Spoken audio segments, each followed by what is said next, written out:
Assalamualaikum warahmatullahi wabarakatuh. Waalaikumsalam warahmatullahi wabarakatuh. Bismillah, alhamdulillah, wassalatu wassalamu ala rasulillah sayyidina wa habibina wa syafi'ina wa kalimina wa dukhina wa maulana Muhammadin sallallahu alaihi wasallam bi abdillah wa ala alihi wa sahbihi wa mawala wa la hawla wa la quwata illa billah amma ba'du. Wa qala fi du'a rabbi sholli sadri wa yassir li amri wahlul 'uqdatam min lisani yafqahu qawli. Allahumma sakhkhir lana lisana sidqi waj'alhu mahalla fahmil khitab wa nutqa bis-shawab wal amala bis sunnati wal kitab. Allahumma iftah lana abwaabal ilmi wa zidna ilma wa fahma wa atina bis shalihin. Allahumma iftah alaina futuhal arifina bi hikmatika wa ansur alaina rahmataka wa dzakirna ma nasina ya dzal jalali wal ikram. Alhamdulillah. Bapak-bapak sekalian, alhamdulillah pada kesempatan malam hari ini kita bisa lanjutkan kajian kita membaca kitab Hikam. Insyaallah pada kesempatan ini kita sudah sampai kepada Al-Hikmatu Ats-Tsaminatu wa Salasuna, hikmah ke-38. Bismillahirrahmanirrahim. Qala mu'allifu hadzal kitab rahimahullahu taala wa nafa'ana bihi wa bi ulumihi wa a'ada lana min barakatihi wa karamatihi. Wa qala radhiyallahu an la tata'adda niyyatu himmatika illa ghairihi fal karimu la tataqatta'ul amalu. Jadi bunyinya hikmah tersebut tidak terlalu banyak. Nah, tetapi insyaallah ini akan kita coba resapi sehingga bisa mempraktekannya, mengaplikasikannya dalam kehidupan kita sehari-hari. Yaitu la tata'adda, janganlah sampai melewati niyatu himmatika, niat himmahmu. Himmah itu cita-cita, keinginan yang kuat. Jangan sampai melewati ila ghairihi, kepada selain Allah Subhanahu wa taala.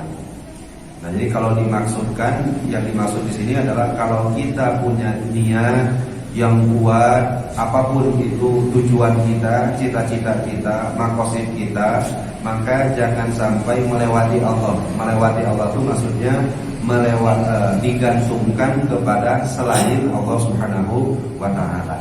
Fal karimu, maka adapun zat Allah yang Maha Karim. Karim itu bisa diartikan murah, bisa diartikan mulia. Zat Allah yang Maha Karim la tatakhattahul amal, tidak akan pernah dilangkahi, tidak akan pernah diliwati al-amalu oleh cita-cita. Maksudnya apa? Kalau Allah Subhanahu wa taala telah digantungkan kepadanya cita-cita, maka Allah Subhanahu wa taala tidak akan pernah membiarkan hal itu. Kenapa? Karena Allah punya sifat karim. Karim itu maha murah, maha mulia. Nah, kalau kita perhatikan, Pak, ini seperti buah dari hikmah yang sebelumnya. Artinya ini sebagai natijah dari muqaddimah yang sebelumnya. Yaitu kan sebelumnya kita membahas bahwa Allah itu ada, tetapi walam yakun ma'ahu syai'un, tidak ada beserta Allah siapapun. Dan Allah ada, tidak ada sebelum Allah apapun, dan tidak ada yang menyertai Allah apapun. Nah, itu kapan seperti itunya? Dulu dari zaman azali. Sekarang gimana? Wa huwal an ala makana alai. Sekarang pun Allah tetap sama, tidak ada dengan disertai oleh siapapun, dan Allah Subhanahu wa taala tidak membutuhkan siapapun, karena yang butuh kepada Allah adalah makhluknya. Makanya Allahu ghaniyun 'anil alamin. Allah tidak butuh siapapun makhluk yang telah diciptakan oleh Allah Subhanahu wa taala. Kalau kita sudah memahami, jadi kita ilustrasikan lagi atau kita ulang lagi sedikit hikmah yang sebelumnya. Kemarin kita sudah bahas bahwa Allah Subhanahu wa taala itu adalah zat yang wujudnya itu wajibul wujud, ya Pak ya.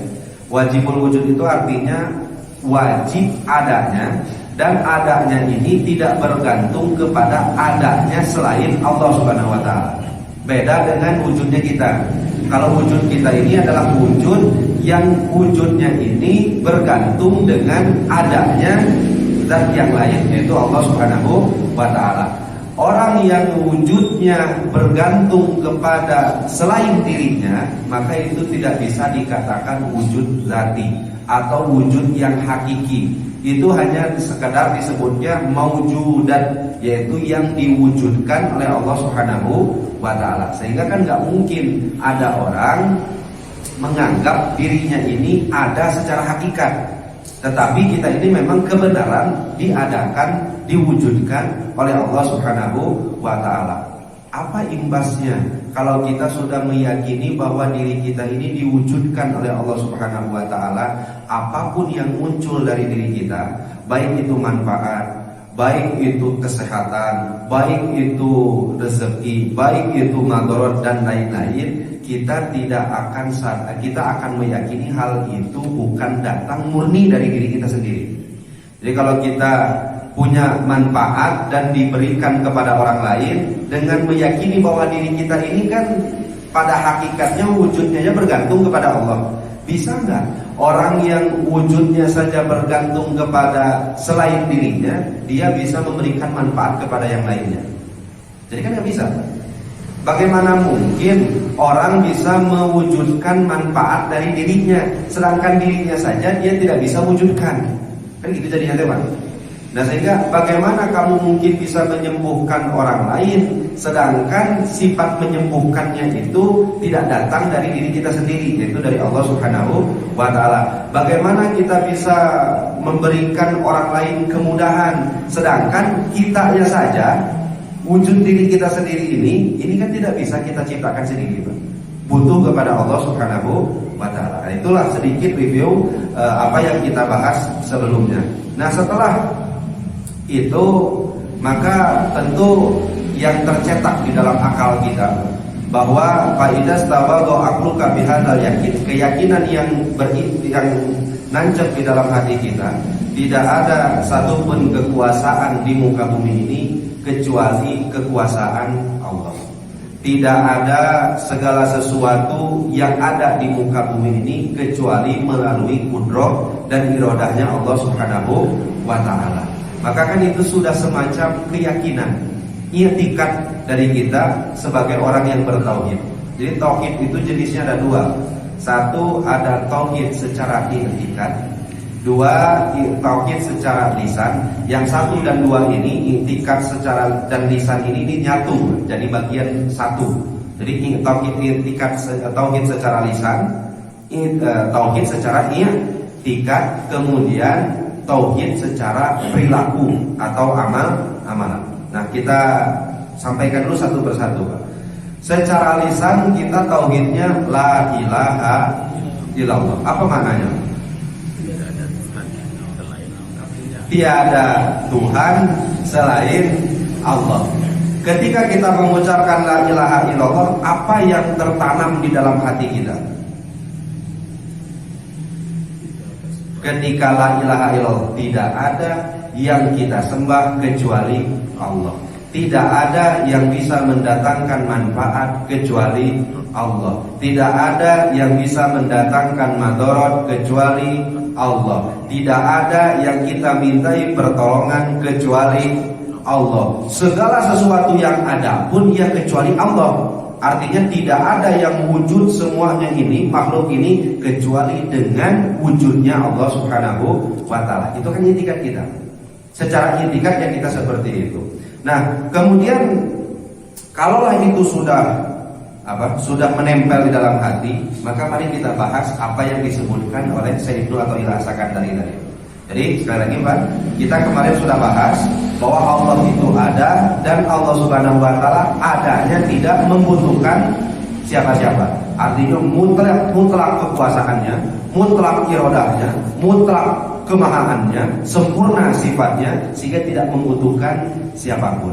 Ketika itu sudah jadi i'tikad bagi kita, maka kata Sayyidul atau Ilah Sakandari, la tata'adda niyatu himmatika ila ghairihi. Jangan kamu gantungkan niat, angan, cita-citamu kepada selain Allah. Kenapa? Karena niat, cita-cita, tujuan, maksud itu yang ada di dalam hati kita, kita harus tancapkan, kita harus cumantelkan hanya kepada Allah Subhanahu wa ta'ala.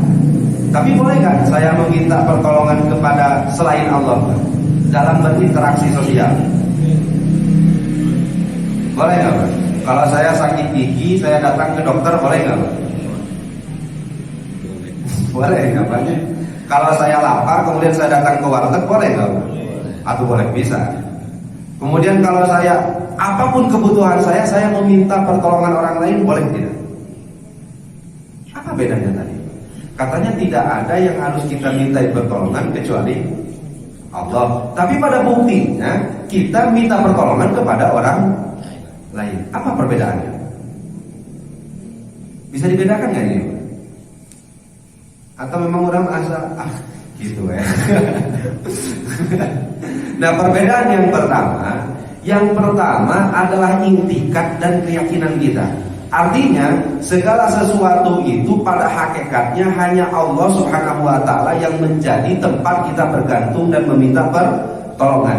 Tetapi ketika kita sudah gantungkan cita-cita kita kepada Allah, contoh ada orang pingin benghar itu digantungkan, disampaikan cita-citanya kepada siapa?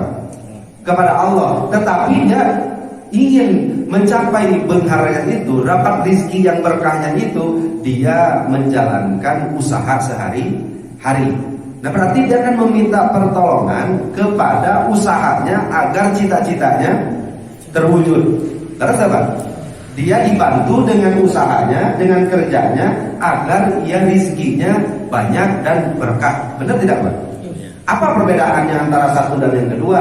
Yang satu dia lagi bertawakal, dia beriktikad dalam hati, hanya Allah yang jadi tempat dia bergantung. Yang kedua, ia menjalankan perintah Allah untuk mengambil sebab dan wasilah. Laras apa? Nah, kita kan mau belajar, kita tahu bahwa ilmu itu diberikan oleh Allah Subhanahu wa ta'ala. Ya Allah, saya ingin pintar, gantungkan harapan hanya kepada Allah. Tetapi di sisi lain kita ngapalkan mutolaah atau tidak? Mutolaah. Kenapa? Karena menghafal dan mutolaah ini pun perintah Allah agar kita mencari sebab untuk mencapai apa yang kita inginkan. Sampai sini bisa dipahami dulu. Nah, kata Syekh Ibnu Athaillah yang pertama, kalau kita sudah tahu bahwa Allah tidak butuh pada siapapun, Allah adalah maha segalanya, Allah maha sempurna dalam sifatnya, jangan gantungkan harapanmu kepada selain Allah. Kenapa jangan digantungkan harapan kepada selain Allah? Satu, alasannya karena yang kau gantungkan harapan pun butuh kepada Allah. Contoh, kita gantungkan rezeki kita kepada makhluk Allah, yang notabene-nya makhluk Allah itu walaupun pada pangkatnya bos kita, tetap baik kan rezekinya mah di tangan Allah. Kan jadinya gitu banyak. Kita gantungkan sehat kita kepada dokter, padahal dokter wae sehat lagi eta ge kumaha Allah. Tapi sampai ini bisa dipahami rupanya. Nah, yang ini etika. Tetapi boleh nggak kita datang ke dokter? Atau boleh? Boleh nggak kita bekerja? Boleh.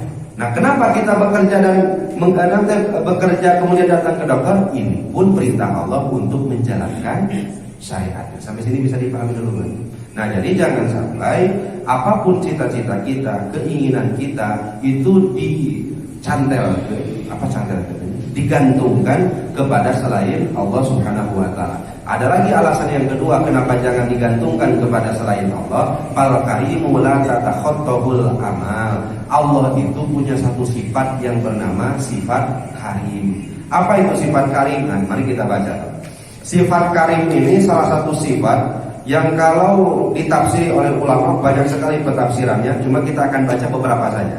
Yang pertama, waqad qalu fi tafsiri ismihi ta'ala al-karim. Banyak ulama yang menafsirkan lafaz al-karim atau sifat Allah, yaitu allazi idza su'ila aqta. Karim itu artinya kalau diminta pasti ngasih. Nah, jadi jangan gantungkan atau harapan kepada selain Allah. Kenapa? Karena Allah itu punya sifat karim yang kalau diminta pasti ngasih. Nah, kemudian wala yughali kama atau ya hebatnya lagi, kalau bapak anak minta uang 5.000 dikasih berapa? 2.000. Kalau kita anak minta uang 5.000 ya kadang-kadang dikasih 2.000, dikasih 3.000, jarang dikasih 1.000. Tapi hebat Allah, wala yubali kam atau yang dimintanya 10 dikasih 100 enggak peduli. Artinya apapun yang Allah Subhanahu wa taala berikan itu pun tidak mengurangi pembendaharaan kekayaan Allah Subhanahu wa taala. Satu, ketika diminta akan mengasihi, ketika mengasihi pun dia tidak peduli berapa banyak yang dia kasih. Nah kemudian wala liman atau dia tidak peduli mau berapa banyak dikasih mengasihnya dan siapa yang dikasihnya. Nah ini hebatnya Allah, punya sifat karim tuh. Kalau kita kan ngasih pilih-pilih. Tetangga ngabau dan wae bere moal. Masak sok rada banyak, tetangga ngabau dan wae kirim moal. Belaan anak gitu belaan. Kalau Allah enggak. Allah itu yang taat tetap dikasih nafas, yang enggak taat pun dikasih nafas. Kadang mah nafas lu taat jeung nafas lu teu taat asa panjangan kene nu teu taat. Begitu jadi nanti. Yang taat tetap dikasih rizki, yang enggak taat tetap dikasih rizki. Bahkan yang bikin heran, yang taat rizkinya lebih banyak daripada yang taat. Kenapa? Ya karena karim. Allah karim itu kalau diminta ya dikasih. Bahkan dia tidak memperdulikan berapa banyak ia mengasihi, bahkan tidak peduli juga siapa yang dikasih, karena Allah punya sifat karim. Kemudian wa idza rufi'at hajatun ila ghairihi la yardo. Tetapi kalau ada orang yang gantungkan cita-cita kepada selain dia, la yardo, dia tidak ridho. Artinya dia ingin semua hambanya itu gantungkan cita-cita hanya kepada Allah Subhanahu wa taala. Gimana kalau ada yang menggantungkan kepada selainnya? La yardo, dia tidak ridho. Tapi wa idza jufi'a apa? Ketika ada hambanya yang berpaling darinya, kemudian kembali lagi, apa? Dia akan memaafkan. Nah, itulah sifat Allah Al-Karim. Jangan kau gantungkan cita-cita, jangan kau gantungkan harapan kepada selain Allah, karena yang pertama alasannya orang yang kau gantungkan, makhluk yang kau gantungkan cita-cita kepadanya pun itu tetap bergantung kepada Allah. Yang kedua, Allah Subhanahu wa taala punya sifat Al-Karim. Sifat Al-Karim itu kalau dijadikan gantungan, dijadikan cekalan, dia tidak akan membuat kecewa orang yang bergantung kepadanya. Kalau dipinta akan mengasihi.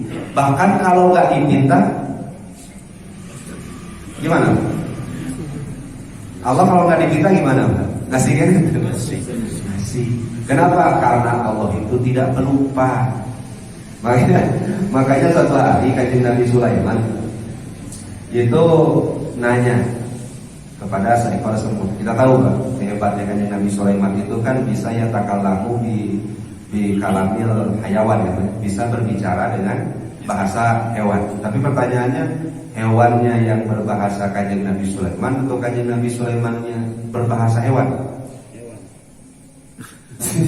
Pertanyaannya gini Pak, kalau Kanjeng Nabi Sulaiman berbicara dengan semut, itu semutnya yang ngobrol pakai bahasa Kanjeng Nabi Sulaiman atau Kanjeng Nabi Sulaiman yang berbicara pakai bahasa semut? Kanjeng Nabi Sulaiman berbicara dengan semut, Kanjeng Nabi Sulaimannya berbicara pakai semut, pakai bahasa semut. Beda sama Kanjeng Rasul.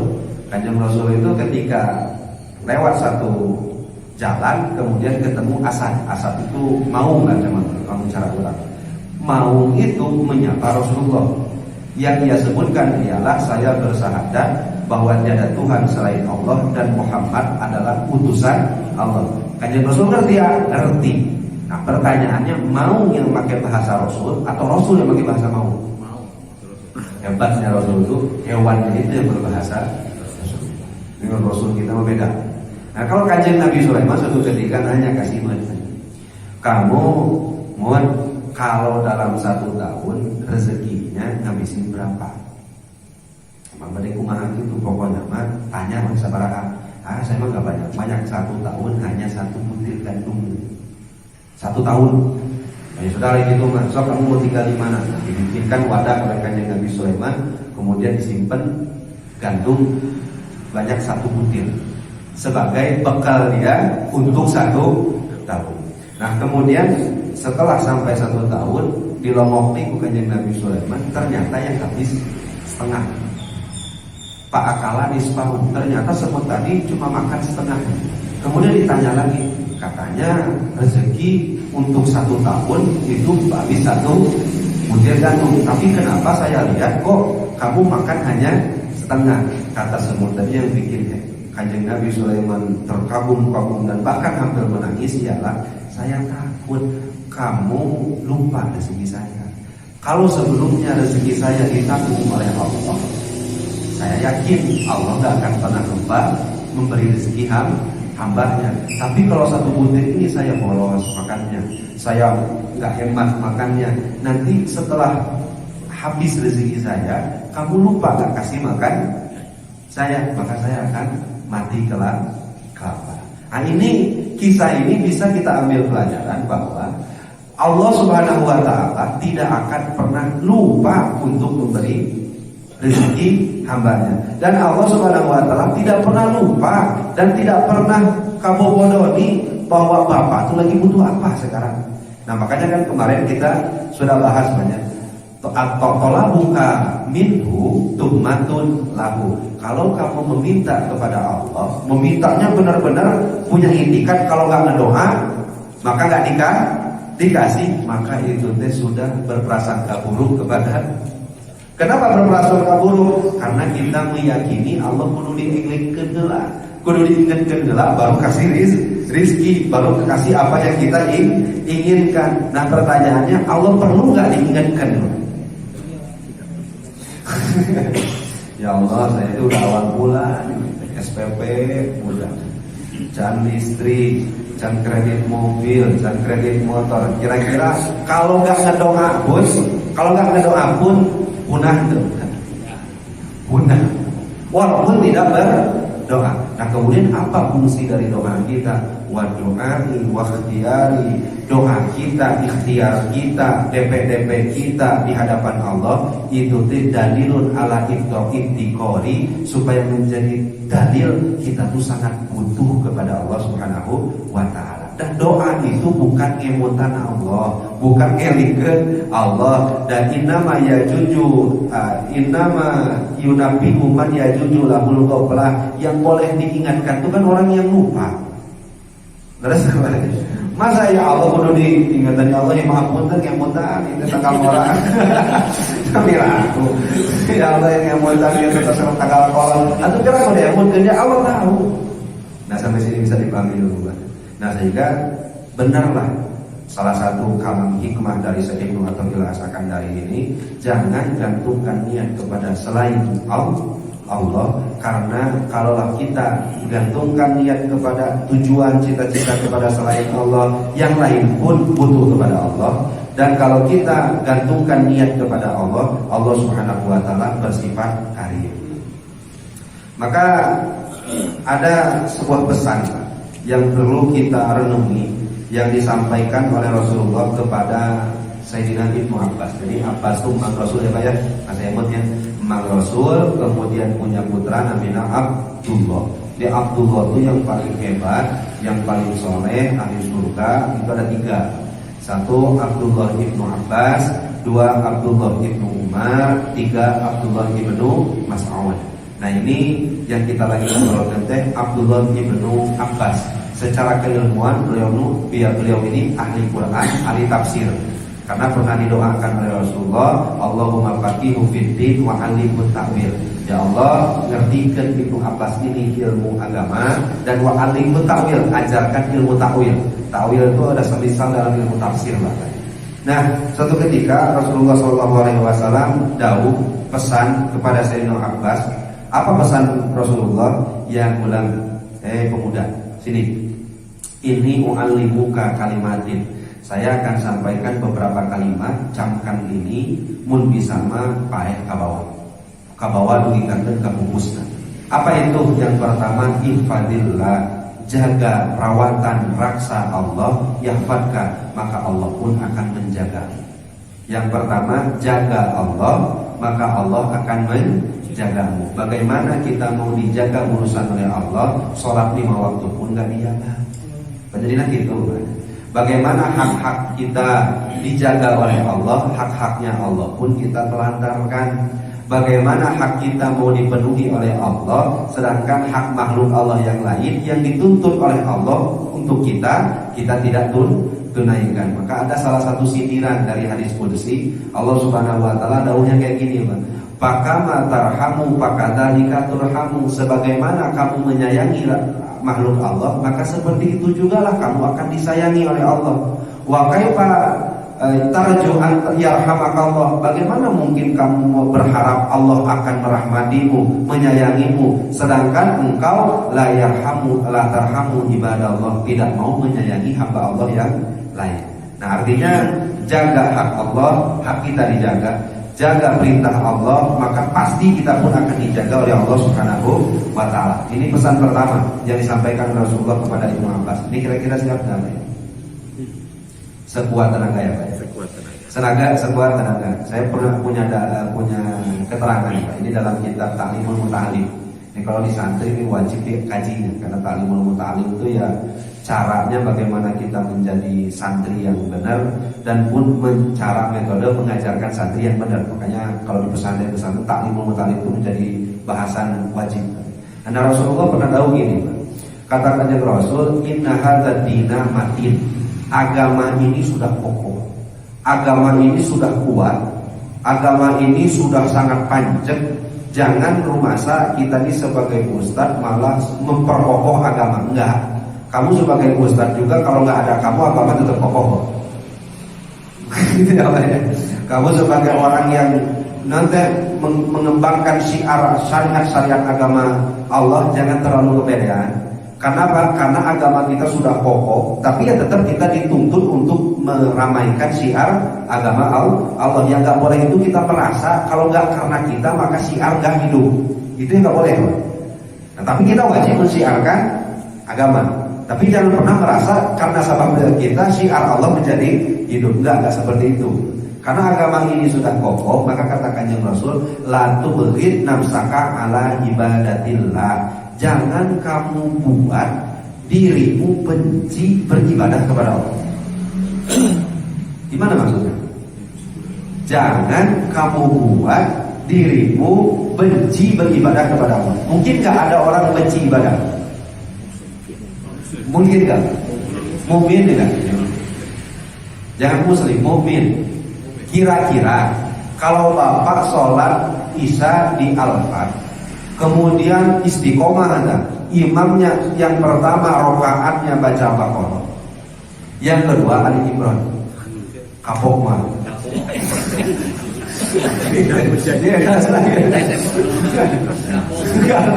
Kapok mah. Kira-kira Al-Baqarah teh khatam 283 ya teh. 286. Waktu 2 juz setengah ya Ustaznya. 2 juz setengah dibaca. Kemudian setelah itu dibaca surat Ali Imran. Ali Imran hampir 1 juz setengah. 200 ayat. Dibaca pas rakaat pertama Al-Baqarah, rakaat kedua Ali Imran. Kira-kira kapok.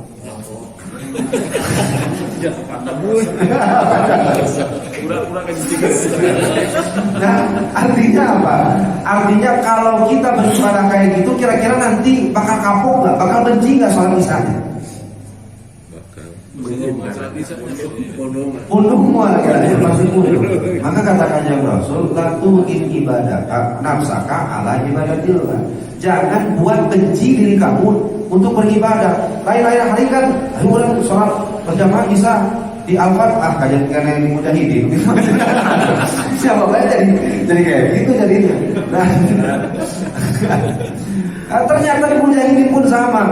Bisa dibaca, soal Maidah ya dibaca. Akhirnya sholat di rumah. Ini rumahnya semulianya kolbu. Ya, artinya apa? Artinya, berarti sholat itu harus pendek-pendek. Sholat boleh panjang, tetapi atas kesepakatan bersama. Kalau kanjeng Rasul sholat sama apa? Sama sahabat-sahabatnya yang sudah memang dikenal betul. Seperti sholat kan malam berdua sama Sayyidina Ibnu Mas'ud, benar dari Al-Baqarah khatam dugikan dan Al-Maidah. Bayang. Itu kan pokok jauh khatam dugikan apa sih? Sesudah Anisa teh. Ya, Al-Maidah. Sudah An-Nisa Al-Maidah. Jadi Al-Baqarah, Ali Imran, An-Nisa, Al-Maidah, Hatta. Itu sampai merutuk Sayyidina Ibnu Mas'ud. Bapak tinggal saja nanti di kitab-kitab hadis. Kata Sayyidina Ibnu Mas'ud, kalau bukan Rasulullah jadi imam kita ini semua burung antek. Ini hanya karena jadi Rasulullah yang jadi imam, dan Rasulullah tahu bahwa Sayyidina Ibnu Mas'ud diberi panjang pun pasti ridho. Tapi ya sering dari Ibnu Mas'ud ya tetap meruntuh gitu ya. Jadi apalagi model-model kayak gini. Nah artinya boleh nggak banyak? Boleh, asal tahu waktunya, tahu jamaahnya, tahu sikonnya, tahu tempatnya. Bukan berarti Bukan berarti ibadah itu harus pendek-pendek, enggak. Tetapi lebih kepada Rasulullah itu mengajarkan ibadah itu dibikin enak, ibadah itu dibikin nyaman, ibadah itu dibikin kita tuh senang untuk beribadah. Kalau ada orang pun ayo kita biasanya zikir yang al-mahsuratnya yang dibaca, al-Azkar Nawawinya ya dibaca, yakin lah itu diajak zikir sampai mereka dua kaki rumah semua ayatnya itu. Tapi kan zikir yang disusun oleh ulama-ulama kita, walaupun diambil dari kitab-kitab Azkar Nawawi, kitab hadis-hadis yang lain, dikumpulkan astagfirullah 3 kali, subhanallah kan ulama kita hanya 33 kali. Padahal kan tasbih itu wadhkur rabbaka katsira, kan gitu banyak. Wasabbih bil asyi wal ibkar. Kalau mau berzikir 33 atau sebanyak-banyaknya? 33 atau sebanyak-banyaknya? Atau 33 itu udah banyak? Artinya kenapa? Ya sok zikir ada yang 100, ada yang 100.000, ada yang 10.000. Kalau ranahnya berjamaah, sok ya. Asal dibikin nyaman, asal dibikin senang dulu kepada ibadah baru.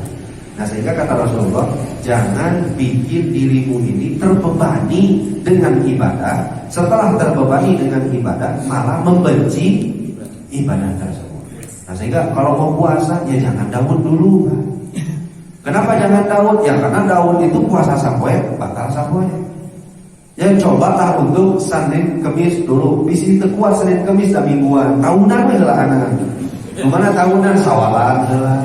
Beres awalan datang Asyura, Tasu'a, kemudian datang lagi Arafah dan lain-lainnya. Yang itu adalah tahunan. Setelah beres tahunan, kakarak bulanan. Bulanan yang ke mana? Ayyamul Bid. Yang Ayyamul Bid itu 13, 14, 15. Nanti juga ada juga yang akhir bulan. Nanti barulah mingguan, yaitu nanti Senin, sareng, Kamis. Setelah Senin Kamis sudah lancar, sudah khatam, nah baru udah. Ya, jadi kan ada kan banyak tracknya. Coba kalau Bapak pokoknya Daud udah ada keterangan Abdullah Saum Daud, puasa terbaik adalah puasa Daud. Itu kan Ustaz Nawawi kan Senin Kamis kan kita saja yang tahu keterangannya Senin Kamis juga pun susah, apalagi untuk dipaksa langsung puasa Daud. Nah, sehingga ketika kita sudah paham agama ini begitu kokoh, maka jangan sampai kita beribadah itu malah membuat diri kita ini benci kepada ibadah tersebut. Nah, pertama, ihfadillah, jagalah Allah, jaga agamanya, kerjakan perintahnya semampunya. Nah, itu patokannya banyak. Jadi ada sahabat dan yakin kalau Bapak dulu semasa dengan Rasulullah, saya yakin Bapak termasuk golongan sahabat ini. Yang mana ini tidak? Ketika Allah Subhanahu wa ta'ala menyampaikan fattaqullah haitsuma kuntum, bertakwalah kepada Allah haitsuma kuntum, apapun kondisinya dan apapun kondisinya dimanapun kamu berada. Ya haitsuma kuntum, bertakwalah kepada Allah apapun kondisinya dimanapun kamu berada. Berat nggak kira-kira? Bertakwa kepada Allah, jalankan perintah, jauhi larangan, apapun kondisinya. Berat atau tidak? Ya berat. Orang sakit ya mesti tetap berdiri sholatnya, kan gitu. Karena apa? Apapun kondisinya ya berdiri ya sholat, ya berdiri. Apapun kondisinya, selapar apapun, bangkai gak boleh dimakan, yang haram gak boleh dimakan. Walaupun kamu gak makan, kamu harus meninggal. Kira-kira demo apa? Maka sahabat berbondong-bondong datang kepada Rasulullah. Ya Rasulullah, Ya ampun kumaha. Apapun kondisinya, dimanapun kita berada harus tetap menjalankan perintah Allah. Aduh kan sekarang kita wae kan ayat sholat safar di jamaah dan qashar punya tetap ditinggalkan sholatnya. Ya apalagi kalau tidak ada rukun seperti itu kan Pak.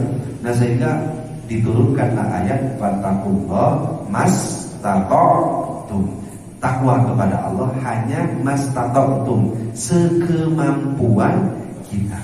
Maka sehingga sampai ada ayat famanit turra bi mahmasatin ghairu mutajanifil li ismi fa innallaha ghafurur rahim. Kalau ada yang lapar enggak menemukan makanan halal, boleh enggak yang haram? Boleh enggak yang haram? Boleh. Silakan. Kenapa? Karena bertakwa itu semampunya. Nah sehingga pesan yang pertama yang disampaikan Rasulullah, ihfadillah, jaga Allah semampunya. Nah kemudian ihfadillah tajidhu tijahaka, jagalah Allah, jagalah agama Allah, haknya Allah, maka kamu akan menemukan Allah dimanapun kamu berada. Nah ini yang mungkin sering kita lupakan, bahwa ketika Rasulullah SAW pernah nggak takut Rasulullah? Ya pernah.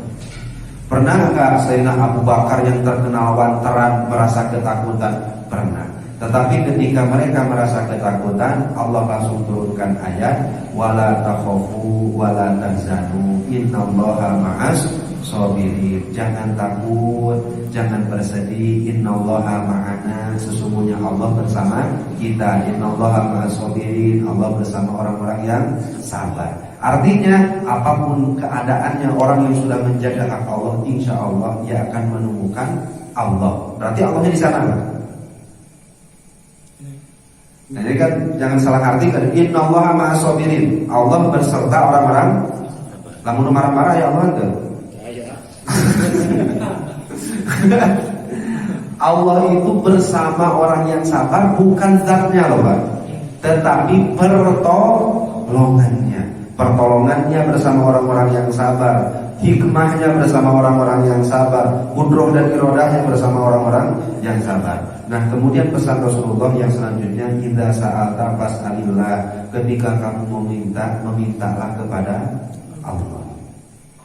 Wa idza sta'anta fasta'in billah, kalau kamu meminta pertolongan, mintalah pertolongan kepada Allah. Nah ini yang hebat, pada mudah-mudahan ini jadi intikat kita, karena ini hadis intikat kenen. Jadi hadis dan Quran itu ada dua modelnya Pak. Satu ada yang intikat kenen, wajib hanya sekadar menjadi i'tikad. Yang kedua amal kenen, untuk dijadikan amal tapi jangan dijadikan i'tikad. Sampai sini bisa dibangun dulu banyak. Amal kenen sama i'tikad kenen. Mana contoh gampangnya kayak gini aja dulu. Ma asabaka min hasanatin fa min Allah, wa ma asabaka min sayyi'atin fa min nafsik.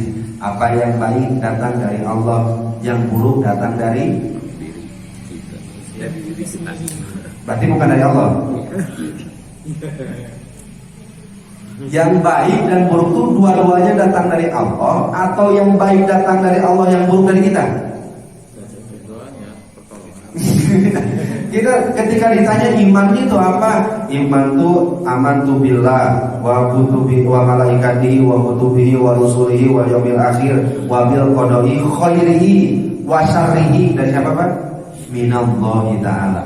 Qadar baik buruk datangnya dari Allah. Tapi di ayat tadi disebutkan beda Pak. Yang baik datang dari Allah, yang buruk dari kamu. Yang benar mana? Yang benar. Nah ternyata pengamalannya yang berbeda. Untuk yang hadis itu untuk i'tikad. I'tikad kita udah gitu, udah paten. Yang baik, yang buruk datang dari Allah, sehat dari Allah, ya sakit dari Allah. Tapi dalam pengamalan sehari-hari, kalau untung datang dari Allah, kalau rugi kita masalah-masalah.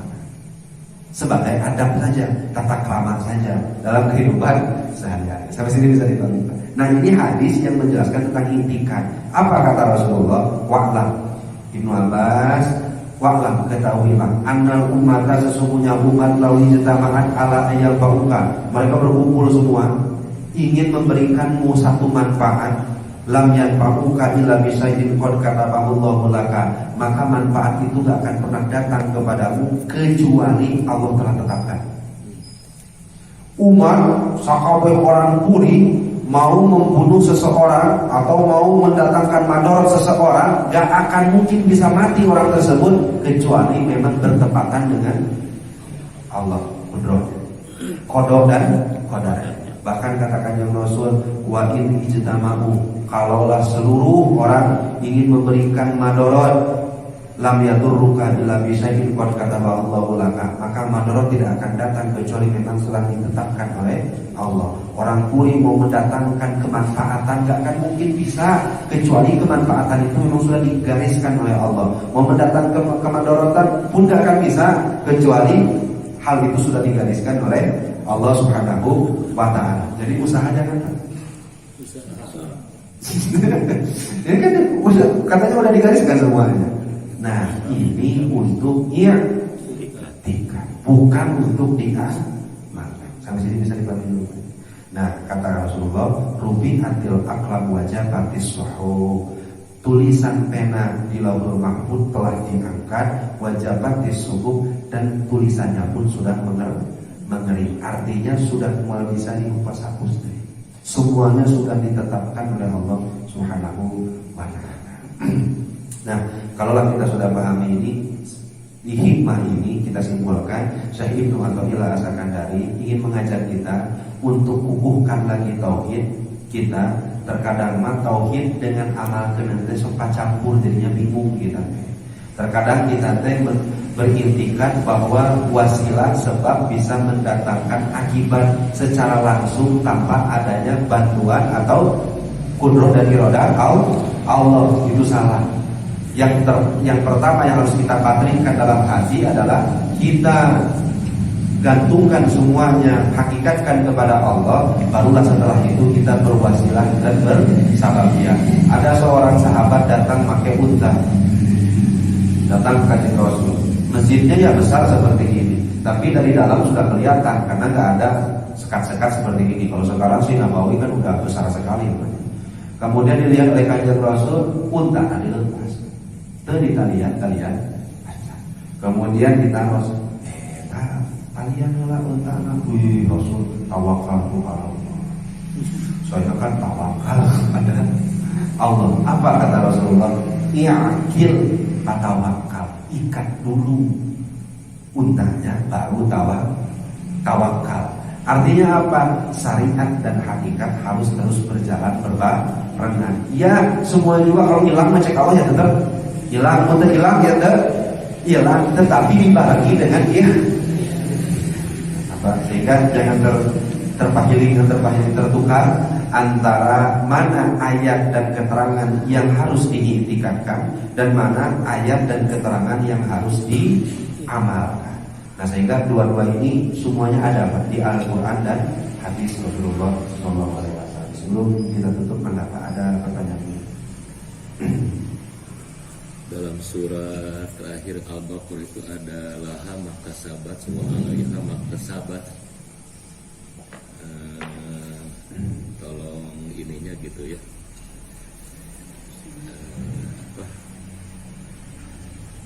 Tolong penjelasannya. Ya. Walillahi ma fis samawati wa ma fil ard wa in tubdu ma fi anfusikum aw tukhfuhu yuhasibukum bihi. Fayaghfiru liman yasha wa yu'adhibu man yasha wallahu ala kulli syai'in qadir. Di mana ya? Amana Rasulullah bima unzila ilaihi min rabbih wal mu'minun kullun amana billahi wa malaikatihi wa kutubihi wa rusulihi la nufarriqu baina ahadin min rusulihi wa qalu sami'na wa ata'na ghufranaka rabbana wa ilaikal masir. La yukallifullahu nafsan illa wus'aha. La yukallifullahu nafsan illa wus'aha. Allah tidak akan pernah mentaklif. Mentaklif itu menuntut satu jiwa, satu diri illa wus'aha, kecuali dengan kadar kemampuan kurang di Allah. Bisa salah angka ini. Allah itu tidak akan pernah menuntut memberikan satu cobaan, memberikan satu perintah ibadah kecuali sesuai dengan kemampuannya. Ini ayat itu berbicara tentang ibadah ya Pak ya, perintah Allah ya Pak. Dan terkadang kan kita mengaitkan ayat ini dengan ujian hidup. Biasanya la yukallifullahu nafsan illa wus'aha. Allah tidak akan menguji seseorang kecuali sesuai dengan kadar kemampuan. Bukan. La yukallifullahu nafsan illa wus'aha. Allah tidak akan menuntut seseorang beribadah kecuali dengan batas kemampuannya. Allah nggak akan nyuruh orang berdiri sholat kalau dia nggak mampu berdiri. Duduk aja. Allah nggak akan nuntut dia untuk duduk kalau dia tak mampu duduk. Ya nggak boleh. Ya artinya semuanya dituntut oleh Allah sesuai dengan kadar kemampuan. Nah ini hebatnya. Laha maka sabat wa 'alaiha maktasabat. Setiap jiwa, setiap diri akan mendapatkan apa yang amal soleh yang dia kerjakan. Wa 'alaiha maktasabat. Setiap kemudaratan pun akan kena kepada diri tersebut sesuai dengan apa yang telah dia kerjakan. Artinya Allah innallaha la yadzlimu syai'a. Allah gak akan mendolimi siapapun. Nanti ada sebelum ayat itu wa antum la tudzlamun la tadzlimuna wa la tudzlamun, itu di Al-Baqarah juga. Allah tidak akan pernah mendolimi dan kalian tidak akan pernah didolimi sedikit pun. Ya'mal misqala dzarratin khairan yaraha. Yaroh wa may ya'mal misqala dzarratin syarran yaroh. Yang baik akan tetap dikasih ganjarannya asal syaratnya terpenuhi ya Pak ya. Yang buruk pun akan tetap didapatkan keburukannya, balasannya. Cuma hebatnya gini Pak, saya baca dalam kitab Kontrol Bias. Yang menulis baik itu Rokib Atid Pak. Pokoknya makin tahu ya. Rokib namanya. Nah Rokib Atid itu tergolong malaikat hafadhoh namanya. Hafadhoh itu malaikat yang selalu menyertai kita. Di dalam satu hadis disebutkan Bapak itu punya malaikat 20. 10 siang, 10 malam. Yang satu tugas-tugas itu beda-beda. Rokib nyatat kebaikan, Atid nyatat keburukan. Mulut Bapak, bibir duanya ini ada malaikat. Di dalam mulut Bapak pun ada malaikat. Buktinya dan apa tugas malaikat yang ada di mulut ini? Kalau selagi ada kehidupan di dalam jasadnya, ruh di jasadnya, maka malaikat yang tadi ada di mulut ini akan menghalangi setiap kegeremetan, binatang kecil masuk ke dalam mulut tanpa disadari ketika tidur. Bapak rek nyalangap sakumaha lila wae ge. Enggak pernah tuh ada ketelan kecoa. Pernah enggak? Lander suka? Pernah enggak? Enggak. Tapi kalau terjaga geuning bisa. Nah, itu kan udah dijaga kan. Kalau tertidur nyalangap tuh, nyalangap.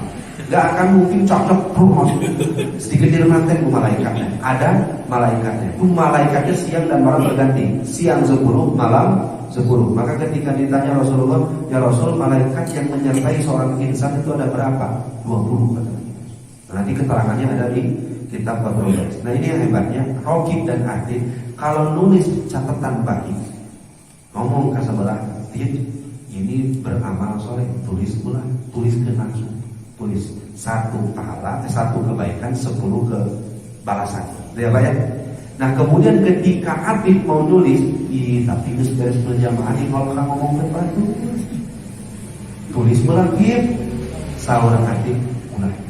Intadir, tunggu sampai berapa? Sab'at sa'atin dalam kitabnya 7 jam dulu. 7 jam jangan dulu ditulis. Kenapa? La'allahu ayyatuba. Bisi nanti tobat. Jadi hapus jadi dipekan.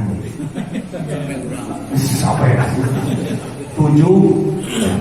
Nah makna dari laha makasabat wa alaiha maktasabat adalah setiap diri akan diberikan pahala sesuai dengan amal kebaikannya atau amal keburukannya. Buruk yang dia kerjakan alaiha madorot kepada dirinya. Baik yang dia kerjakan laha maka manfaat untuk bagi kita sendiri. Ada undang-undang yang bos. Cekap ya pesannya. Cekap Pak tanya deh. Tapi bisa disimpulkan ya Pak yang tadi ya Pak. Ya, intinya dalam hikmah ini saya mau mengajak jangan gantungkan harapan kepada selain Allah. Alasan yang pertama dan yang paling inti adalah karena Allah punya sifat karim. Karim itu sifat mulia. Dipinta dikasih, gak dipinta ya tetap dikasih. Bagi kita sakit wa wabarakatuh. Wabillahi taufiq wal hidayah. Wassalamualaikum warahmatullahi